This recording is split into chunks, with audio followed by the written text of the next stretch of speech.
Steel plant కార్మికులపై CM Chandrababu వ్యాఖ్యలు సరికాదని పోరాట కమిటీ నాయకులు అన్నారు. కార్మికులు కష్టపడి ఉత్పత్తి తీయకుండా నవరత్న హోదాకి స్టీల్ ప్లాంట్ వెళ్లిందా అని ప్రశ్నించారు. ఎన్నికలకు ముందు పోరాటం కమిటీ వద్దకు చంద్రబాబు వచ్చి స్టీల్ ప్లాంట్ ను కాపాడుతానని చెప్పలేదా అని గుర్తు చేశారు. 5:15కి సర్క్యులర్ రిలీజ్ చేయడం జరిగింది. మరి ఆ సర్క్యులర్లో చూసేటట్లయితే భారతదేశంలో ఏ ప్రభుత్వ రంగ సంస్థల్లో కూడా ఆ రకమైనటువంటి సర్క్యులర్ మనం చూసుండరు.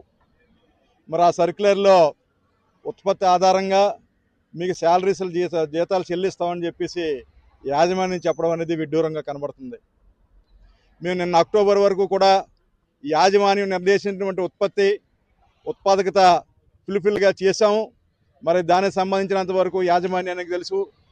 మరి రా మెటీరియల్ కానీ ఇచ్చేటట్లయితే మేము చేయగల సత్తా మరి మా కార్మికుల్లోనూ ఉంది, అధికారుల్లోనూ కూడా ఉంది. మరి రా మెటీరియల్ లేకుండా ఉత్పాదకతని పెంచాలని అంటే ఇది కష్టతరమైనటువంటి మరి 125 హీట్లు తీయాలని ఎస్ఎంఎస్లను కానీ, సెంటర్ ప్లాంట్లో 24,000 టన్నులు రోజుకి తీయాలని చెప్పి కానీ, అలాగే కోకో 1 డిపార్ట్మెంట్లో రోజుకి 375 పుషింగ్లు చేయాలని కానీ, మరి ఇవన్నీ కూడా రావాలని అంటే ఖచ్చితంగా రా మెటీరియల్ అవసరం ఉంటుంది. కాబట్టి రా మెటీరియల్ మరి సప్లై చేయాలి.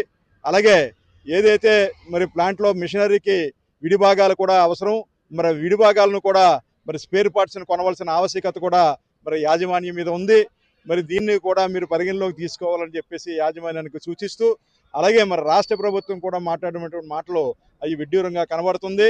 మేము ఎప్పుడూ కూడా ఇక్కడ ఉన్నటువంటి కార్మికులు కానీ, అధికారులు కానీ కష్టించి పనిచేసి మరి టర్నర్ అరౌండ్ సాధించుకున్నటువంటి ఘనత మరొకసారి మీరు చూడవలసిందిగా కోరుకుంటున్నాం.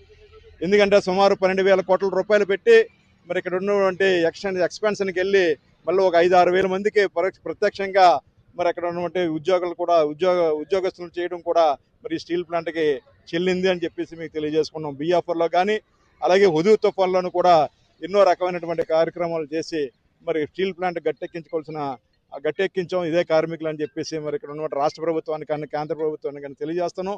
మాకు కానీ రా మెటీరియల్ కానీ మాకు ఇచ్చేటట్లయితే, ఫుల్ ఫ్లెడ్జ్డ్కి ఇచ్చేటట్లయితే మీరు 6.3 కాదు 7.3 మిలియన్ టన్స్ కూడా తీయడానికి సిద్ధంగా ఉన్నామని చెప్పేసి మరి ఇక్కడ కార్మికుల తరఫున ఐఎన్టీసీ నుండి స్టీల్ ఐఎన్టీసీ నుండి కూడా పూర్తిగా సహాయ సహకారాలు అందిస్తాం.